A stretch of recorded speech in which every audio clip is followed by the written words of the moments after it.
Wait a couple minutes, Marcia, or you want to start? Why don't we start with me saying a few words? And then by then people should be on. So welcome everyone this afternoon. My name is Susan Gladstone Pasternak.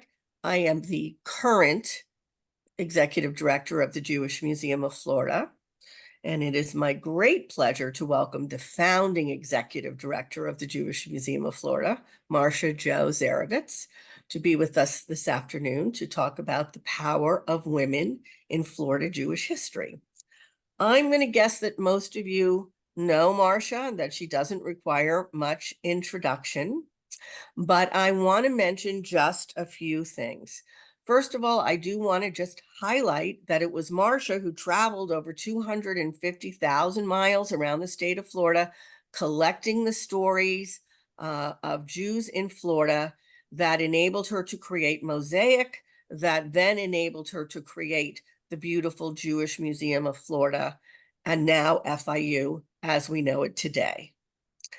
And also, and I think equally important, it was Marcia and her ability to interact with the government officials of the time who was able to make Florida Jewish History Month bring it into being in the state of Florida, and then Florida Jewish History Month into the entire country. And Marcia, I'm not giving it the right name. So it's American. You say it. Jewish American Heritage Month. We call it JAM. JAM, Jewish American Heritage Month. And I will tell you, I just received an email yesterday about all of the things that are going to be going on this year. So this is the entire country celebrating Jewish History Month in every city of the country, all due to the power of a Jewish woman in Florida, Marcia Jo Zerivitz. So I don't know if she's going to include that in her speech, so I want to include it in mine. So I'm very happy that so many of you have chosen to join us today. I also do want to let you know that Marcia will be giving a second speech on April 9th at during lunchtime on the topic of anti-Semitism. This will actually be hosted by Hillel of FIU, but we will be sending it out to all of you.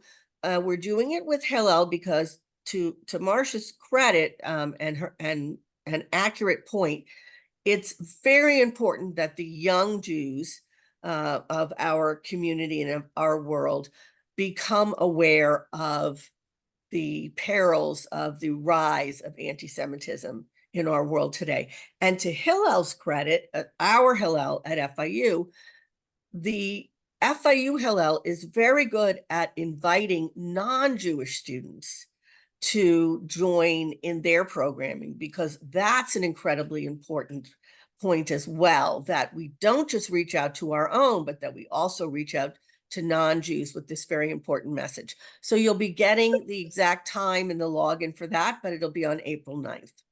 So without further ado, it is my great pleasure to welcome Marcia Jo Zerivitz. Wait, I want to get your credit right. Marcia Jo Zerivitz, listen to me, LHD, to our guest this afternoon. Take it away, Marcia. Thank you, Susan. Thank you for inviting me, and shalom to everyone. A lot of longtime friends are on the Zoom, and I'm really happy to see everyone. Thanks for inviting me to help celebrate Women's History Month. I have been researching, writing, and interpreting Florida Jewish history for 40 years. I know it's hard to believe. Together in the next 65 minutes, we will share some compelling stories about strong Jewish women in Florida. In 2020, to celebrate 25 years since the opening of the Jewish Museum of Florida, which is also hard to believe, I wrote a book on what was once a hidden history. Why did I write this book? First, even though Florida is the nation's third largest Jewish community and probably the first place where Jews arrived in what became the United States, no one else had done the research, and that was amazing to me. Second, to debunk myths, like the notion that the history started on Miami Beach, post-World War II. And in reality, it was probably St. Augustine 348 years prior, but surely 150 years prior in Pensacola. Third, it is important to have Jewish memories for Jewish continuity, as we all know. And fourth, because it is so timely. With the staggering rise in anti Semitism in the United States and globally, especially since the barbaric Hamas attack on Israel on October the 7th of last year, it is chilling to hear slogans calling for the extinction of Jews. Our history is being erased. American Jews feel unsafe, especially on college campuses. It is now vitally important to strengthen our Jewish pride, to know and convey what Jews, and in this case, Jewish women, have achieved to improve the quality of life for all. The word history contains the word story. Jews are storytellers. Little had been revealed up to 1984 when I got involved in the Mosaic Project to research this history. From where I lived in Orlando, as Susan already referenced, I spent the next 8 years on the road, traveling 250,000 miles throughout Florida to organize and manage volunteer task forces, people just like yourselves, for the grassroots research, to collect oral histories, photographs, documents, and artifacts that flesh out this vital story. As each of you has discovered in your own lives, the journey is as important as the destination. Florida has nearly 22 million people. That includes about 800,000 Jews, or about 3.4% of the population. Jews ask questions. To find material evidence of Jewish life in Florida, I have asked a lot of questions on my quest over the years. I found, for example, this 1921 brochure featuring Malvina Weiss, who moved with her family to Miami Beach in 1919, the second Jewish family there. The research findings resulted in the Mosaic traveling exhibit that opened in Miami at History Miami in 1990 and traveled to 13 cities over 4 years. Perhaps many of you on the Zoom remember that. The success of this exhibit was the impetus to create the Jewish Museum of Florida. In 1992, I was designated executive director in charge with finding a place for this museum. When I found the historic synagogues on South Beach, they were in total disrepair and slated for demolition. 301 had potential for the museum, even with a sloping floor. It had historical significance and a story of anti-Semitism. With our statewide Mosaic board, I raised the money to restore and adapt them, and Ira Giller was the architect and contractor who did the miraculous renovation. These buildings were the home of Miami Beach's first congregation beginning in 1929. In 1995, Mosaic evolved into the Jewish Museum of Florida, a permanent home for the collections and a place to present exhibits and public programs to tell the stories of one ethnic group in a hugely diverse state. The oral histories, artifacts, documents, and photographs that we collected from families all over Florida during the 1980s, and those the museum continues to collect today, are the collections, the primary core of the museum mission: to retrieve, preserve, and interpret the material evidence of the Jewish life in Florida. Within the collections are powerful stories of all aspects of Jewish life in Florida, including women. Women in general had to overcome discriminatory barriers to succeed in their various pursuits. Jewish women in Florida have had to overcome a triple measure of discrimination: gender, heritage, and equal rights. Women are still advocating for change in numerous areas, from the environment to fighting drunk drivers, for better education, autonomy over our bodies, and much more. Women activists are continuing and expanding upon a tradition of fighting for equality and working to improve society. In honor of all the Florida Jewish women who have made remarkable contributions through strong wills and hard work, we welcome this program. The year Jewish Museum of Florida opened, we hosted a traveling exhibit about Henrietta Zoll, a powerful Jewish woman who lived from 1860 to 1945. It shed light on her personal struggles as an American Jewish woman during a period of dynamic changes in the world, and her organizational and leadership skills to found Hadassah in 1912. She was indeed a woman of power. and she came to Florida, making history here. Henrietta Zold came to Jacksonville in 1914 to organize the state's first Jewish women's organization. Today, our focus is the power of Florida Jewish women who made history in the areas of agriculture, business, law, politics, the military, education, sports, the arts, and community organizations. But first, when did Florida Jewish history begin? People always ask me. Most are not aware that Jews could not live in Florida for 250 years after Florida was discovered in 1513. That is when Ponce de Leon first reached the Florida coast, found the natives hostile, and named the new land La Florida, meaning the Feast of Flowers because it was Easter time. Because this was during the Inquisition and Ponce de Leon sailed for Spain, which then owned Florida, only Catholics could live here for the next 250 years, until 1763. That is when the Treaty of Paris was signed following the French and Indian War. In this treaty, Spain ceded Florida to Britain, and a people other than Catholics could finally settle, including Jews.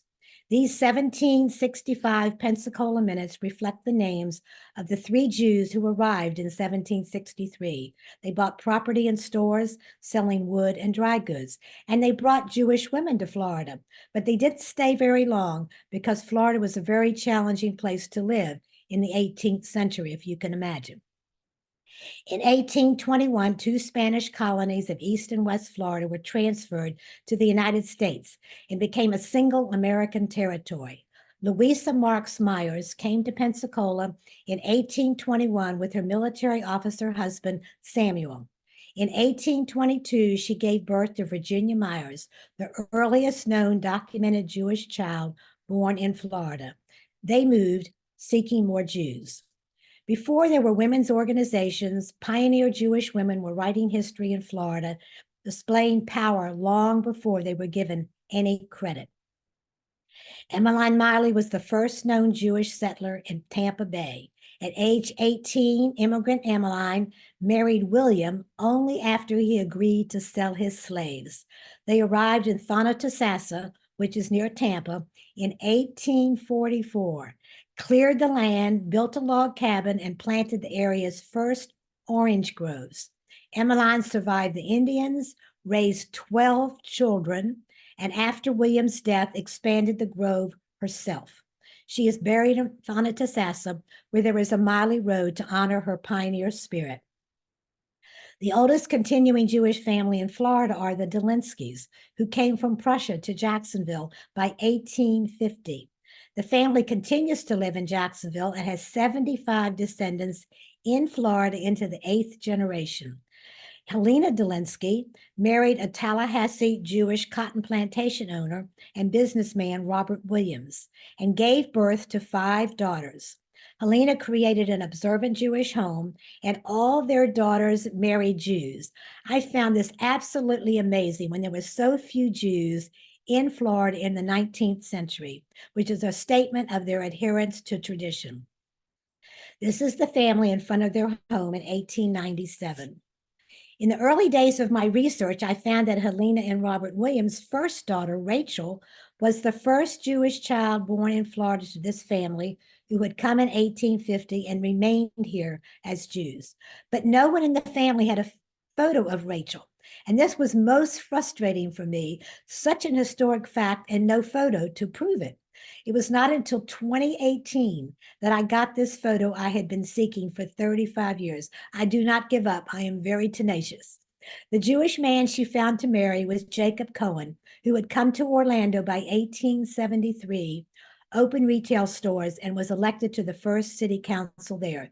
They got married. He moved to Tallahassee, and he got very involved in politics there. Another daughter of Helena and Robert Williams was Mina, who was born in 1867, right after the Civil War, and she was the first Miss Florida in 1885. She married Julius Hirschberg of Jacksonville, and they had 2 children, Morton and Hannah. Another of the Williams sisters, Sippy, married wealthy merchant of Tallahassee, Julius Diamond. Their daughter was Ruby Diamond in Tallahassee in 1886. The family accumulated wealth after the Civil War. Ruby never married. lived in a hotel in Tallahassee, and inherited her father's money. She was a prominent supporter of Florida State University, from which she graduated in 1905 with a Bachelor of Arts degree in chemistry when it was still Florida Female College. The FSU College of Music celebrated its centennial in 2010 with the reopening of the completely renovated 1,200-seat Ruby Diamond Concert Hall. Ruby supported 40 charities, and her foundation continues distributing funds. She had the power of the purse inherited from her father. This is another Florida Jewish pioneer family that continues to live in Florida. These 10 Gundersheimer children were all born in Pensacola. Their father, Joseph, had immigrated from Bavaria in the 1850s and married Fanny Meyer, also from Bavaria. They had been childhood sweethearts in the old country. Fanny and Joseph ran a dry goods store together during the Civil War. By the time this photo was taken in 1880, Joseph had died, and Fanny was left to support these children by running the store. Descendants live in Pensacola and Sarasota and remain Jewish. Again, great evidence of a strong Jewish woman who passed on their Jewish heritage. Henrietta Cohn was born in Germany in 1844. Henry Brash immigrated from Germany, and after serving in the Civil War, he settled in Apalachicola and brought over his girlfriend to be his bride. Henry built a large home in Apalachicola called the Porches, and they had 11 children there. Henrietta helped manage their many businesses and kept a kosher home.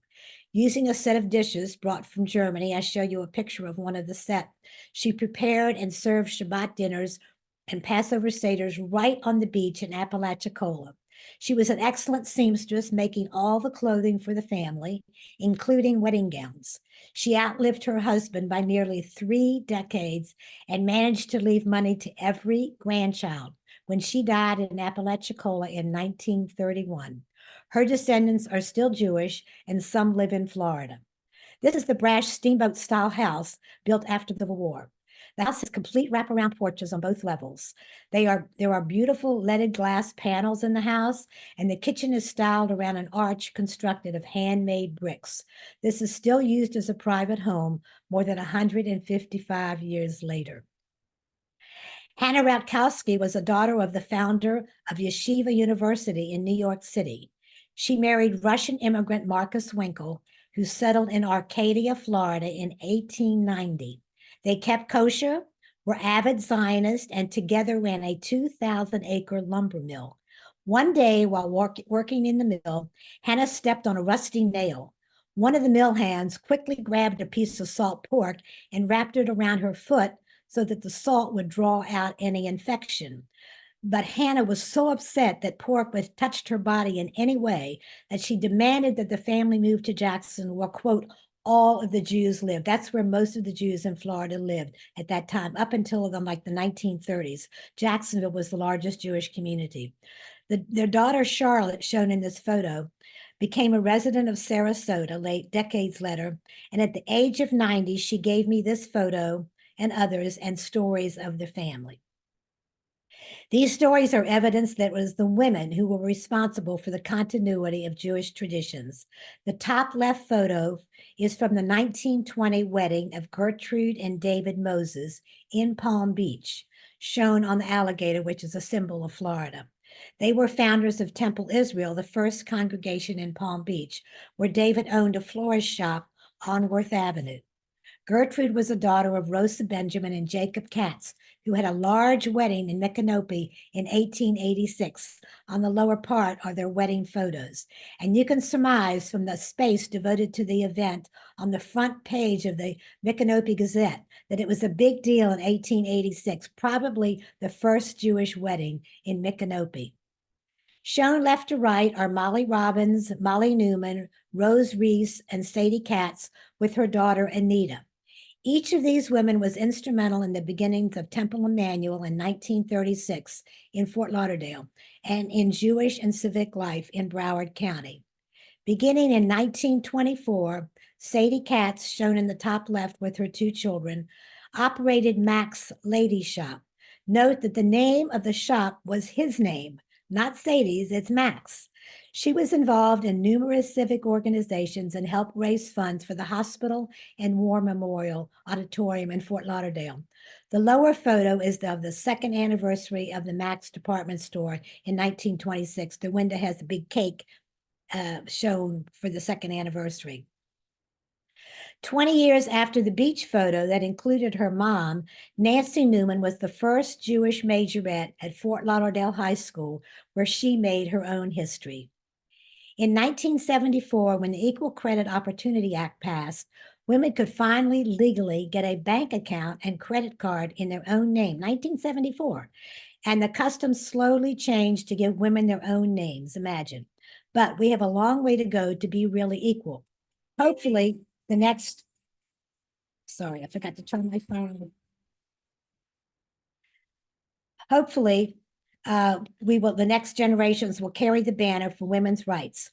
Organized activism by and on behalf of women continues today, as you well know, and Jewish women have led the way. Women of a certain age will remember that throughout history, women were identified by their husband's name. The newspaper photo on the right is from 1973. Mrs. Malcolm Kirstein. That's me. I got divorced and remarried, but you'd not know that this is Marcia Jo Zerivitz. When I got involved in the organized Jewish community in the 1960s, I broke many glass ceilings, inspired by the women's liberation movement in the 1960s and 70s that sought equal rights and opportunities and greater personal freedom for women. Like many of you on this Zoom, I questioned and challenged the male-only custom in every area and encouraged change. I spoke earlier about the Delinsky family. Gertrude Delinsky was born in Florida in 1874. She graduated from Summerlin Institute in Bartow, Florida in 1888, wrote short stories and plays, and was the first known female faculty member of the East Florida Seminary, one of the institutions that became the University of Florida. Not content, she studied law in night school in Tallahassee. Gertrude Delinsky was one of Florida's earliest female attorneys and probably Florida's first woman lawyer admitted to the bar in 1898. She opened a law office in Jacksonville. But as a woman, it was very challenging to get clients, you can imagine. So she became personal secretary to Napoleon Bonaparte Broward, shown in this 1905 inauguration photo, and stayed with him throughout his term until 1909. She then associated with a law firm in Jacksonville beginning in 1914 and married the next year. Gertrude served as deputy collector of the Internal Revenue Service for Florida, with responsibilities for the enforcement of the new federal income tax, and it was active in Democratic National Committee and business affairs. In 1921, she helped found the Florida League of Women Voters. She was president of her Temple Sisterhood in Jacksonville and is buried in the Jewish Cemetery in Jacksonville. Barbara Perriente of West Palm Beach served on Florida's Supreme Court from 1997 to 2019, serving as Chief Justice during the 2004-06 session. She was the second woman ever to hold that position. She is a survivor of breast cancer whose choice to sit after treatment on the judicial bench without a wig during televised court proceedings has been considered a major breakthrough for other women undergoing breast cancer treatment. Reba Engler Daner was, in 1930, the first known practicing Jewish woman attorney in South Florida. She was born in Key West, and in 1911, her parents brought her to Miami. Reba attended the University of Miami Law School and practiced law from 1937 to 1992. She was chair of the Miami Beach Library for 30 years, and the University of Miami's Law Library bears her name. Reba was active in Jewish women's organizations in Miami and Miami Beach. In 1977, Miette Bernstein became the first woman circuit judge in Broward County. She served as the county's first and only woman judge from 1985 to 1991. In 2019, Bernstein was honored by the Broward County Bar Association as one of its women pioneers. She rose to the rank of chief judge at a time when it was a huge feat for a woman to simply become a judge. Bernstein was born in Hungary and fled with her parents to South Florida in 1939. She grew up in Hollywood and graduated from South Broward High School and then University of Miami Law School. When she received the honor, she said, and I quote, "I think it shows that women who put their mind to it and who are dedicated to their calling can succeed," end quote. The earliest Jewish woman school teacher in Florida that I could find was Bella Cohen in Pensacola in 1887 with a whopping salary of $45 a month. We've had many Jewish women on school boards around the state and have had many schools named for Florida Jewish women. Rita Bornstein earned her BA and MA degrees from Florida Atlantic University in Boca and was awarded the PhD in Educational Leadership from the University of Miami. She went from vice president of the University of Miami to president of Rollins in Winter Park, Florida in 1991 and raised more money than there had ever been in history. Rollins is the first college in all of Florida. It was founded in 1885. Her campaign for Rollins secured $160.2 million, and the college's rank under her reign climbed from number 6 regional university in the South to number 1 in 2004, the year she retired. A daughter of Russian Jewish immigrants, Judy Genshaft stepped down from her position as president of University of South Florida in Tampa after a 19-year tenure. By 2018, USF had met 11 of the 12 metrics for the full preeminent standard set by the Florida Board of Governors, and Genshaft's fundraising campaign reached $1 billion. She established the USF Honors College at all 3 campuses, Tampa, St. Petersburg, and Sarasota Manatee, and continues to be very involved in the community. As the first female president of Stetson, Dr. Libby says her job has given her opportunities to strengthen Jewish culture and life on the campus. Since 2009, Stetson increased undergraduate enrollment, hired more than 100 new faculty members, and doubled the endowment fund. Stetson Law consistently ranks first in the country for trial advocacy and in the top 3 for legal writing. She retired in 2020. Ivy Seamus, shown in the center, taught a Holocaust class for 17 years at Marjorie Stoneman Douglas High School. On February the 14th, 2018, Ivy was discussing hate groups likely to be on the college campuses and tactics to stand up for what was right. Loud shots rang out in the hall, and students flew out of their seats and tried to shield themselves, some using Ivy's vast collection of Holocaust books. The shooter appeared at the glass panel in the door, killed 2 students and injured 4 in that classroom in front of Seamus and her class. 5 of the total 17 dead that day were Jewish. Seamus asks, and I quote, "How can this happen of all places in a classroom where students were learning how to combat hate?" End quote. Countless Jewish women have played active roles in local politics, and it is amazing how many Florida Jewish women have become mayors and elected to state and federal government.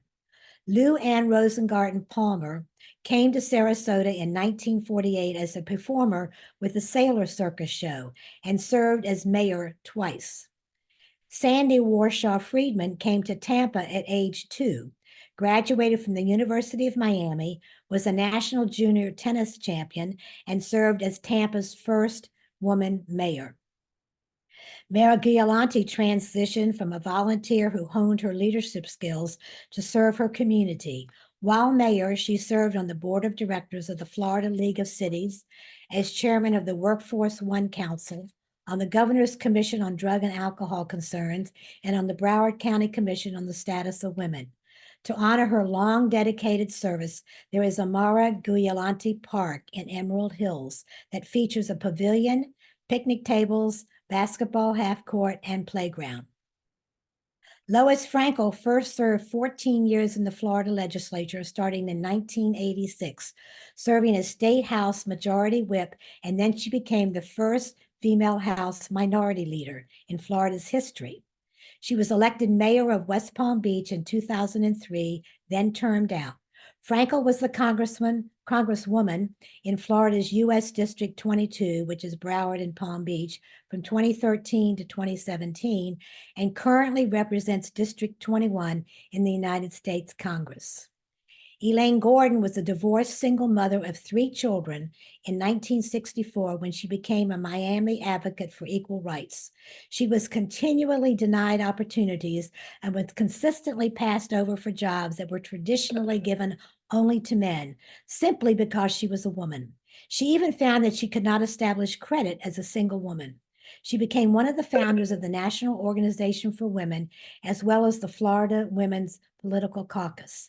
She fought for women's rights and health issues in the Florida legislature. Gwen Margolis was first elected to the Florida House of Representatives in 1974 and reelected 3 times before being elected to the Florida State Senate in 1980.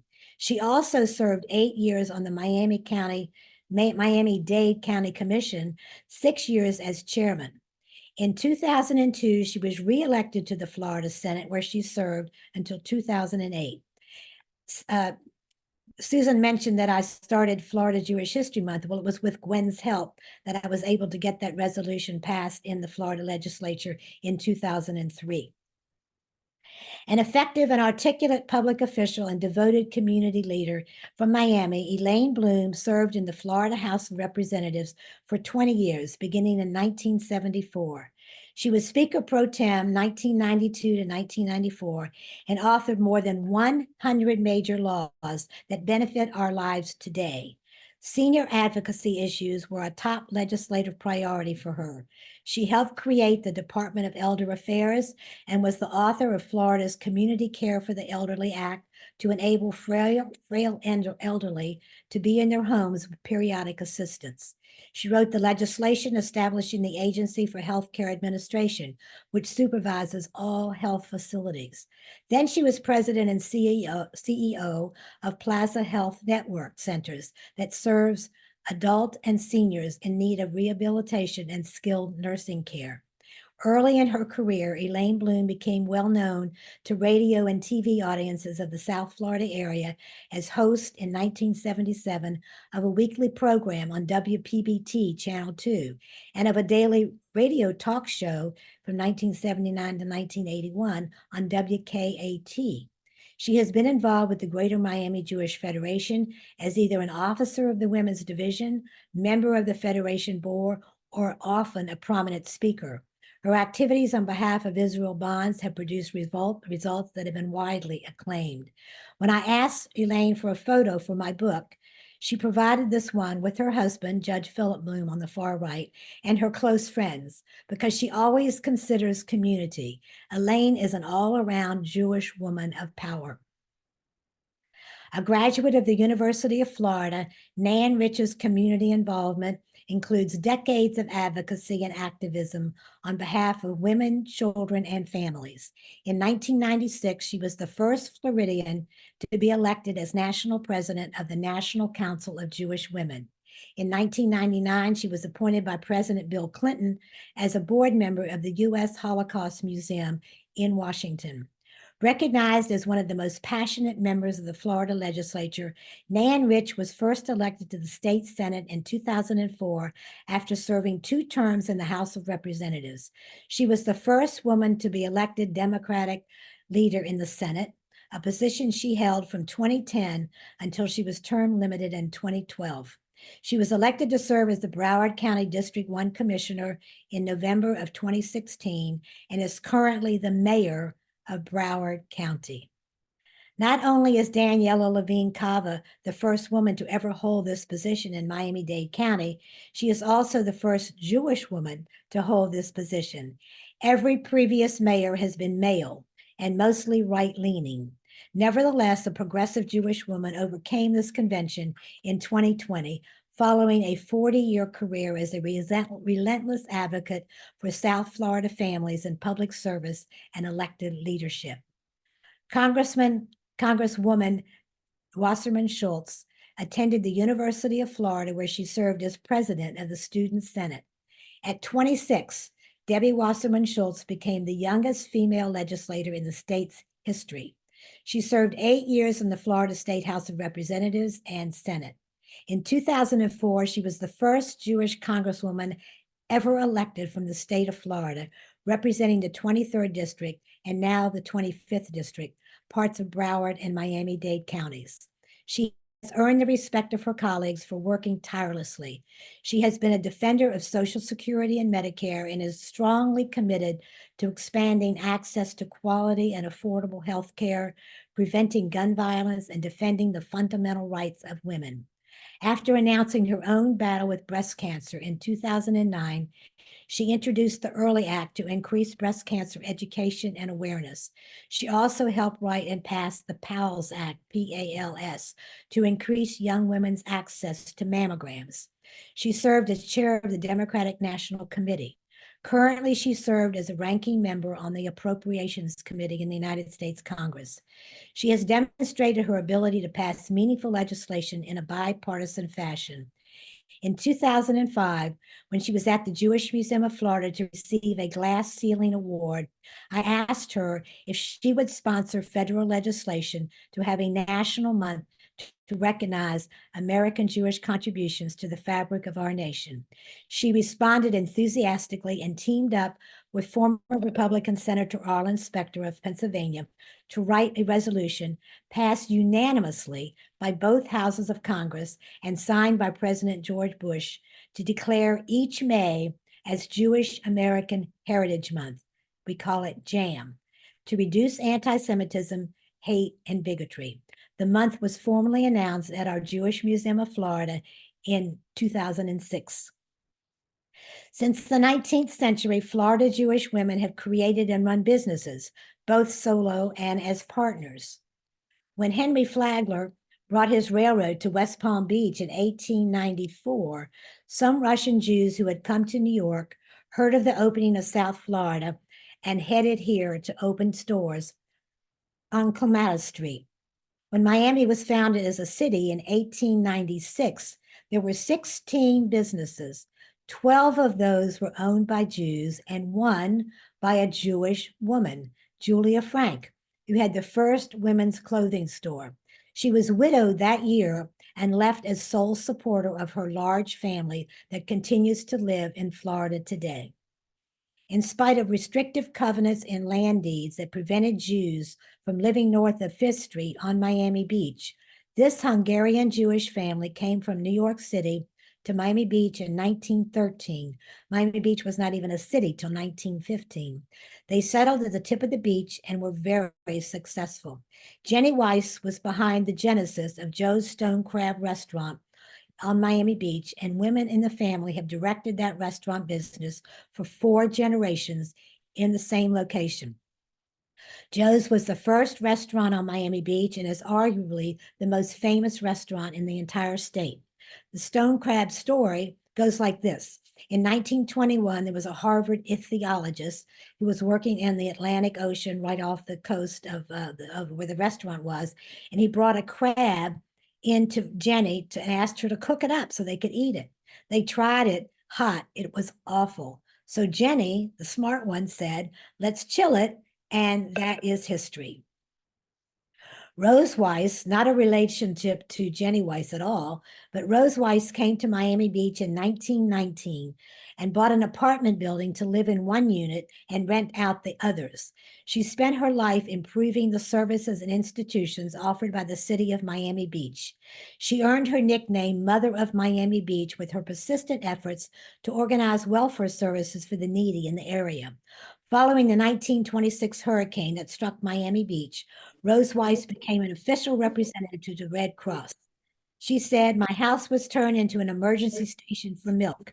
The planes would fly over Drop the milk and I deliver it around to families with young children. She did that herself. Amazing. During World War II, she sold $1 million in war bonds, more than any other woman in the state. She designed the Miami Beach city flag. Did you know that?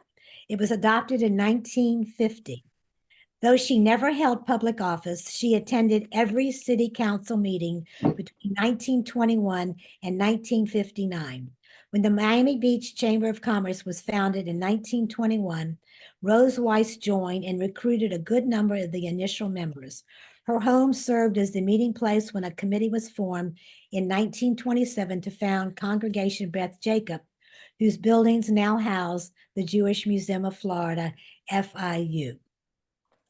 This is an enterprising woman. In 1920, Polish immigrant Rachel Wilk bought baby alligators from the Seminole Indians to sell as Florida souvenirs and shipped them all over the United States. Long an unofficial symbol of the state, the alligator originally represented Florida's extensive untamed wilderness and swamps, which not too many of those remain. Pauline Klein's family moved to Jacksonville in 1899 when she was 10 years old. She settled in Orlando as a bride in 1908 with her husband, Nat Berman. Pauline ran 4 businesses in Orlando. In 1913, Berman organized Orlando's first group for women, not Jewish group, just a civic group, and was a catalyst for many firsts among women in Florida, including the rights to equality and the vote. In 1918, she helped found Orlando's first Jewish congregation. She was the first woman radio broadcaster in the entire United States in 1930 and traveled to Europe to report on the status of women there. She was a tireless worker for civil rights, battling Jim Crow laws in the early 1960s. Berman also organized the Orlando chapter of Women's B'nai B'rith and served as chairman of the Orlando Area Anti-Defamation League. Jewish Governor David Schultz appointed her to the Florida State Welfare Board, a position she held for 12 years. During World War II, she worked for the American Red Cross, relaying emergency messages from family members to their sons, husbands, and brothers fighting overseas. Molly Rose ran her poultry store in Orlando after her husband died, but notice she is Mrs. Jesse Rosen. This is 1934. These were the first Jews in Boca Raton, and not until 1931. Boca Raton was actually the last community in Florida to have Jews settle there. Harry and Florence were immigrants with the name Bugalovsky. They opened Brown Sundries on Federal Highway, where Florence worked full-time. It later became a diner. Like so many widows, Florence ran the diner after Harry passed away. Chico's is an American women's clothing and accessories retailer founded in 1903 on Sanibel Island, Florida, by Helene Grounett. She says she drew her style inspiration from her mom, Grace. The company is headquartered in Fort Myers and operates 4 brands: Chico's, White House Black Market, Soma, and Telltale, for a total of more than 1,400 stores. This morning, I checked on my family on Facebook, the world's largest social network. Isn't that how we check on our children and grandchildren? Sheryl Sandberg was number 2 for Facebook for 14 years. She grew up in North Miami Beach and maintains a circle of women friends from middle and high school there.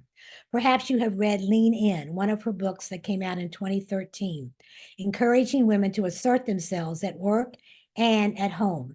Since stepping down from what is now NADA, Sandberg has been fighting abortion restrictions in state houses and speaking out against Hamas's sexual violence against Israeli women. Spanx founder and CEO Sarah Blakely was born and raised in Clearwater, Florida, and attended Florida State University. She used her own $5,000 savings, wrote her own patent, and invented Spanx in her apartment. In 2000, Oprah Winfrey named Spanx her favorite product, and sales reached 1 million in its first year and 10 million in its second. Forbes touted her as the youngest self-made billionaire in the entire world in 2012. Spanx is now available in 50 countries. After Blackstone bought a majority stake in the brand in 2021, Blakely awarded each of her employees with $10,000 and 2 first-class airline tickets to anywhere they wanted to go in the world, so they could create a memory to last a lifetime. What a boss. The fresh veggies the astronauts now eat in space were developed by Betty and Ed Rosenthal of Sarasota. Betty is shown there in the center. Founders of Floricon Fertilizer Corporation that is located in Hardee County. Floricon was selected as a collaborator with NASA. Look, I circled Betty's feet. Look at her feet to appreciate the proportion of this size of red romaine lettuce. I laugh every time I look at this. Using the Rosenthal's Floricon controlled release fertilizer, this humongous red romaine lettuce was the first crop of lettuce grown in space in just 3 weeks from seed and consumed by the astronauts.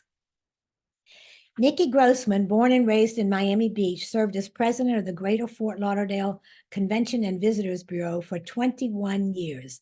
She was the czar of Broward County tourism and also served on Hollywood City Commission and Broward County Commission. Captain Deborah Hecker of Melbourne was a commercial airline pilot for American Airlines. She currently serves as Director of Flight Operations, Training Policies, and Procedures for American Airlines. Deborah has piloted all the big planes and was a flight engineer on the B-727 for American Airlines. She set a scholarship fund for women in aviation, and during the Gulf War, she worked on a moshav in Israel. Lori Goodman Baer, a graduate of Florida State University, was executive director of the ports of Palm Beach and Miami for 26 years. Dealing with Homeland Security issues was a daily occurrence. Imagine the stress. Currently, she's executive director of the Port Everglades Association. Carolyn Kurtz is Florida's first female harbor pilot. She has brought ships into the port of Tampa, the state's longest channel, for more than 2 decades. From the pilot boat that you see in the picture here, she snugs up against the immense incoming vessels, climbs up that dangling rope. As you see, that's her climbing up the side of the ship, 30 feet up, and then she takes control of the ship from the captain, telling the crew how to make it safely through the channel, preventing collisions and groundings. She also sings in her congregation's choir in Tampa. Born and raised in Miami of Jewish and Latina descent, Chef Michelle Bernstein is a fixture in the culinary world, both in restaurant kitchens and in the media. She is an expert of Latin style flavors of cooking, has her own TV cooking show, and is a 2008 James Beard Foundation Award recipient. Bernstein also devotes time to causes she is passionate about, including Common Threads, a national program that she brought to the South Florida community to teach underprivileged children about cooking and eating healthy. Dr. Lynn Cohn Light of Miami opened the first medically licensed freestanding reproductive choice center in Florida. She's an author of books such as Raising Sexually Healthy Children and chaired the Miami-Dade Commission on the Status of Women. There are more than 300 congregations in Florida. Many have had women presidents, rabbis, and cantors, and many Florida Jewish women have been community activists for humanitarian causes. Paula Ackerman, born in 1893 in Pensacola, went from being the daughter of a rabbi and a rebbitzin to the first Jewish woman to serve as a reform rabbi of a mainstream United States congregation in 1950. In Florida's first congregation Bethel, which was founded in Pensacola in 1876. Some say she was the single largest impetus in the movement to grant full rights to women in American synagogues. As a member of the first class of women to be ordained at the Jewish Theological Seminary in New York, Toba August recognizes the power of educators to shape the next generation of Jewish leaders. Her first pulpit was in Temple, Judea in Fort Myers, Florida in 1980. Rabbi August is the founding and current rabbi of Lev Aisha, a 20-year-old community of Jewish women who participate in Shabbat services, study, meditation groups, and more. Florida native and cantor and rabbi Rachel, is it Rochelle or Rachel? I'm not sure. You all will know, was the first invested Reformed female rabbi in Miami-Dade and Broward counties, as well as the first female cantor graduate from Hebrew Union College in Cincinnati, the School of Sacred Music, in 1984, and she was the first to serve South Florida. Her first blockade was the faculty at Hebrew Union College, who held the belief that these few pioneering female cantorial students were less in search of a career than a husband. Imagine. She began as cantor at Temple Israel of Greater Miami, and for 29 years served at Temple Beth Am in Pinecrest. Now she is back at Temple Israel. Cantor Nelson is highly regarded throughout the world as a composer of Jewish music, with several published compositions, and is skilled in voice, piano, flute, and guitar. She has performed in concerts and workshops throughout the United States and Europe, and has taught Jewish music history at the University of Miami. She notes, and I quote, "Not everyone accepted me at first. There were those who believed that only a male cantor could sing and be the messenger of God," end quote. Ordained in 1993, cantor Rebecca Garfine, a native of Tallahassee, where her father, Stanley Garfine, was a rabbi of Temple Israel from 1966 to 2001. She was the first female senior cantor at Congregation Road of Shalom in New York City for 23 years. In 2003, she made her debut at Carnegie Hall in a concert celebrating the release of Dr. Ruth Westheimer's book, Musically Speaking. Westheimer wrote the introduction to Garfine's CD titled Golden Chants in America, commemorating 350 years of Jewish music, 1654 to 2004, which was the first U.S. recording spanning 350 years of Jewish music in America. In 2023, she became the cantor at Temple Sinai in New Orleans. Ida Cohen settled in Miami in 1896. She founded Douglas Gardens Home for the Aged with a $10,000 bequest from a non-Jew, interestingly, in 1940. It is now Miami Jewish Health, the Southeast largest private nonprofit geriatrics care center. Flossie's son remembers going with his mom to Woolworth's in Orlando for a sit-in at the lunch counter back in the 1950s. Growing up in Orlando, she was taught that as Jews, they had a responsibility and self-interest in supporting integration. After graduating from law school in 1965, after she had raised her family, Flossie ran her own legal aid office and represented a lot of minority clients in family law cases, often offering her services for free to the indigent. Most of the Black schools were 2 years behind their white counterparts in Central Florida, so she started a free tutoring service using college students. It was called Wider Horizons. Florence Flossie Gluckman, always an activist, received the Eleanor Roosevelt Humanitarian Award in 1965. Isaac Bashevis Singer said, "At its best, the arts can be nothing more than a means of forgetting the human disaster for a while," which we certainly need now. A native of Tampa, born in 1932, Eleanor Ross used her gift of a dramatic soprano voice to advance to stardom at the Metropolitan Opera in New York City. Ross enjoyed a successful national and international career. After a conversation with ballet legend Edward Villela, Toby Anson decided ballet was just what South Florida needed to round out its cultural life, and enticed 6 friends to join her in supporting the cause by each contributing $1,000. The Miami City Ballet is universally admired as a leader in its field. The Miami City Ballet School, founded in 1993, is one of the largest dance training programs in the nation. Judy Drucker, who moved to Miami Beach in 1941, was the founder of the Concert Association of Florida.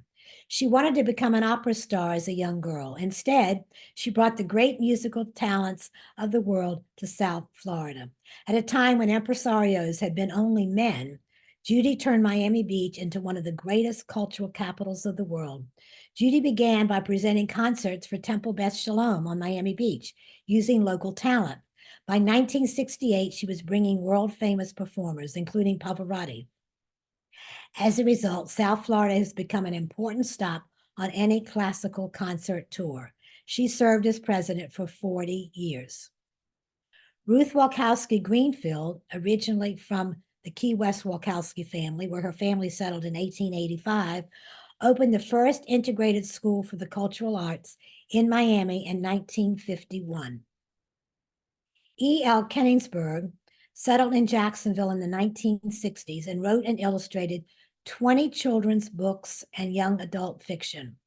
She is one of only 6 writers to win 2 Newbery Medals for the most distinguished contribution to American children's literature.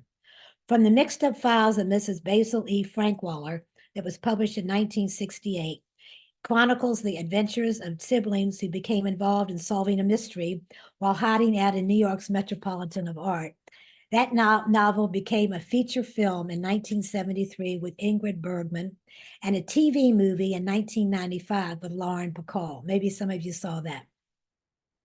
Lori Wyman, a graduate of the University of Miami and Nova, is an award-winning Florida casting director who broke the glass ceiling in the male-dominated feature film industry. Since 1979, she has cast many of the largest blockbuster movies, commercials, and popular TV series. Wyman began her career when she cast the Miami Vice TV series starring Don Johnson. Some of her other Florida movie projects include Dolphin Tale 2, Marley and Me, Striptease, and Rosewood. Some of Lori's most recent casting credits are The Right Stuff for National Geographic, The Assassination of Gianni Versace, American Crime Story for Fox, HBO's Ballers, Bloodline for Netflix, USA's Burn Notice, The Glades and Graceland, and Star's Magic City. Michelle Oker Donner, an internationally renowned artist and author whose work spans 5 decades, was born on Miami Beach in 1945. Her father was a judge and mayor there. That's Ken Oka's campaign poster in the lower left for campaign for mayor of Miami Beach in 1957, and it's in Yiddish because many of the people spoke Yiddish in those days. Donner absorbed the natural world around her. The breadth of her art encompasses sculpture, public art, furniture, jewelry, and functional objects. A walk on the beach is the 1.25 linear mile floor in Terminal D, Level 2 at Miami International Airport. You've probably walked on it. It is seen by 40 million travelers annually.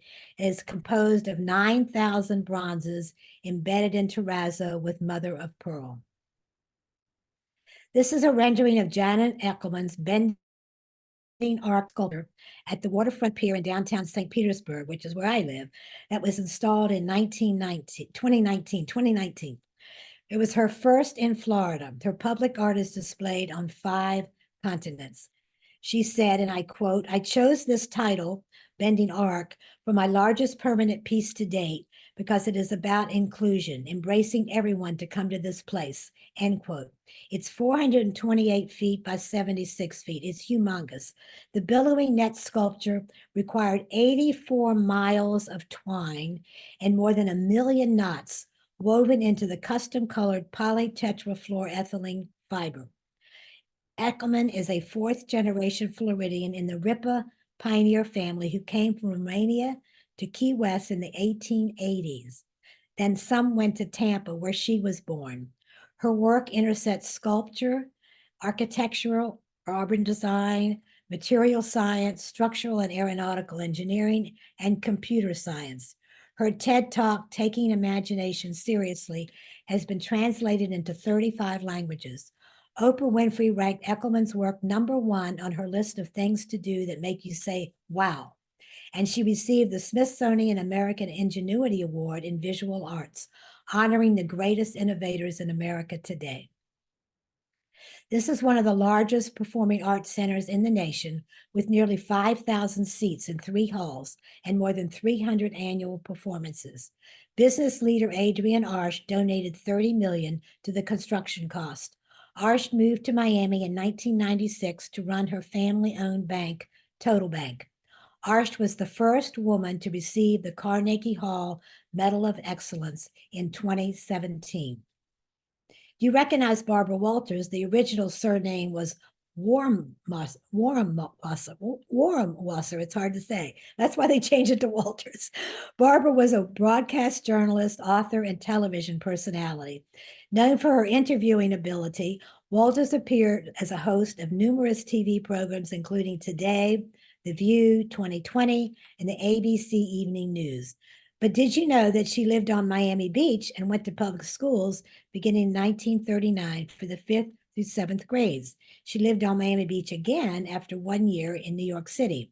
Why was she living on Miami Beach? From 1940, for 20 years, her father, Lou Walters, owned the Latin Quarter nightclub at 195 Palm Island, the hottest address at that time in American nightlife. Florida Jewish women have been national and international champions in their chosen sports, Olympians, and All-American players. Joanne Mason Parker began playing pocket billiards at the age of 4. At the age of 13, she won the National 8-Ball Championship, which made her #1 amateur in the country. During her 10 years as a tour professional, she won numerous events worldwide. Joanne lives in Boca Raton and taught there at Hillel Day School for 12 years, a Jewish educator. She is now looking back to billiards and has been training and recording demonstration videos. If you're a tennis fan, you probably know the name Angela Buxton, a Jewish girl born in England who spent half the year in Pompano Beach, Florida. She was one of top female tennis players in the world in the mid-1950s. Along her path, she faced blatant anti-Semitism. She teamed with Althea Gibson, a Black girl, to win the Wimbledon Doubles Championship in 1956. The same year, she was a women's singles finalist and ranked #5 in the world. But the All England Lawn Tennis Center never invited her to join because she was a Jew. Florida-born Dara Torres was inducted into the International Jewish Sports Hall of Fame in 2005. At the University of Florida, Torres earned 28 NCAA All-American swimming medals, which is the maximum number possible. She eclipsed her own American 50-meter freestyle record in 2007 at the age of 40, a mere 15 months after giving birth to her first child. Talk about a power woman. Dara is the only swimmer to compete in 5 Olympics, 1984, 88, 1992, 2000, and 2008, establishing herself as one of the most celebrated female athletes of all time. Tampa native Morgan Pressel started playing golf at age 8, and a few years later became the youngest qualifier in the history of the U.S. Women's Open at the age of 12. She turned professional at age 17 and became the youngest woman in history to win a Ladies Professional Golf Association major championship. She is now with the Golf Channel and NBC, so you can see her on TV. Tama Sheffman of Miami Beach was a commercial instrument-rated pilot with more than 1,500 hours. She flew in 9 all-women's air races, promoting women's flying interest and raising awareness of women's health and education. She was chairperson of the Florida Gold Coast 99s, the only international organization of licensed women pilots. Tama chose to fly under the radar while showcasing other influential women through the Breaking the Glass Ceiling program at the Jewish Museum of Florida, which she co-chaired for 17 years. She died in 2017. Miami native Margie Goldstein Engel is the winningest rider in the history of U.S. show jumping. She attended local schools and graduated from FIU with a 4.0 GPA. She has represented the U.S. at the Olympics and other international competitions, bringing home gold, silver, and bronze medals. In 2001, she was inducted in the Jewish Sports Hall of Fame and the U.S. Show Jumping Hall of Fame. Michelle Kaufman grew up in Miami and is a sports writer for the Miami Herald. She has covered 14 Olympics, 6 World Cups, Wimbledon, US Open, NCAA basketball tournaments, NBA playoffs, Super Bowls, and has been the University of Miami basketball beat writer for 25 years. This is a full-page ad in the New York Times in 1960. Tilly Katz is bragging about her son, Bill, in the photo on the table, a World War II pilot who volunteered for Israel's War of Independence and then became chief pilot for El Al. It ends with, "If you fly El Al and see my son, please tell him to dress warm." Typical Jewish mom. Here are examples of Florida Jewish women who served in World War II. U.S. Navy Commander Barbara Fieldman from Orlando served in Operation Desert Storm in the 1990s as Blood Program Officer for all the troops in the Persian Gulf region. She helped to form the J Group Congregation for Jewish military personnel. Miami native and lawyer Colonel Letty Bien retired after 30 years of service in the Army Reserves in 2006. She served all over the globe. Since 1998, Miami native Navy Captain Risa Simon has served in intelligence positions in Japan, Bahrain, Miami, Guantanamo Bay, and Iraq, where she was a Jewish lay leader in every place. She is Director of Intelligence in the Office of Naval Intelligence in Washington currently, and she runs a pet sanctuary and rescue. And to close, I have a very special mention to Bess Myerson, Miss America in 1945. Bess Myerson won the hearts of all American, especially those in the American Jewish community, as the first and still only Jewish Miss America. It was right after the Holocaust, and the Jews needed joy in their lives and a sense of pride, and Bess provided that. She was known as the brainy Miss America and devoted her life to fighting bigotry and promoting tolerance among all peoples. On her initial speaking tour in 1945, Bess said, "A person with a hateful soul cannot be beautiful." Her CV is many pages long. She served Presidents Carter, Ford, and Johnson on commissions of vital concern, as well as the UN. Bess had radio and TV shows and a syndicated newspaper column, and she was an accomplished musician. She helped restore New York City as a cultural capital. Bess served numerous Jewish organizations and received honorary degrees from 5 major universities. Raised in Sholem Aleichem cooperative housing in the Bronx by immigrant parents and a student at Hunter College, Bess was not prepared for the harsh, sexist, anti-Semitic world of beauty pageants. Although many Jews changed their names to hide their origins, she was not among them. After she was crowned, prejudice raised its ugly head as sponsors and events long associated with the pageant refused to deal with her because she was Jewish. I met Bess in New York City in January 2001 when she spoke at the annual meeting of the Council of American Jewish Museums. We quickly became friends. I invited her to come to the Jewish Museum of Florida later that year for the opening of the Art of Hatred exhibit to speak about anti-Semitism that she faced as Miss America. She came, and she stayed with Elliot and me for a month. She loved Florida. She loved Miami. After 9/11 in 2001, she came back and stayed with us longer and decided as much as she loved to New York, she fell in love with Florida and she moved to Boca in 2002. In memory of the happy years her parents, Bella and Louis, lived in the museum's neighborhood at 1575 Euclid Avenue in the 1970s, Bess donated $500,000 to build the bistro that connects the 2 buildings at the Jewish Museum of Florida, and also gave her archives to the museum's collection. What was formerly the bistro is now a gallery at the Jewish Museum of Florida. On the left is what that space looked like after Ira had put the glass ceiling on to connect, but before the bistro was built. And that's how primitive that space was between the buildings. In the Washington Post, there was an opinion piece titled, "In my advanced high school history textbook, it's as if women did not exist. Sadly, women are not present on the pages of the history books. Now you have learned about some Jewish women in Florida who should be in those textbooks. Through all they achieved, these women maintained their traditions to pass on Jewish heritage. Learning what these women accomplished and contributed to the quality of life for all inspires those of today and tomorrow to continue to work hard and to ensure the participation and recognition of women. I hope their stories bring pride and meaning to your life. If you would like to purchase my book, please see Eva in the museum store. And like the show Hamilton ends with the line, America, you are an unfinished symphony. The story of the Florida Jewish experience and that of the Florida Jewish women continues. Thank you so much for sharing your time with me. Shalom. Thank you all. Can you see me? Thank you all so much for coming. I just want to make two comments before we open up for some potential questions. And thank you so much, Marcia, for so much information. I want to mention that I believe, if she's still with us, Elaine Bloom, who you mentioned, is here. Elaine, are you here?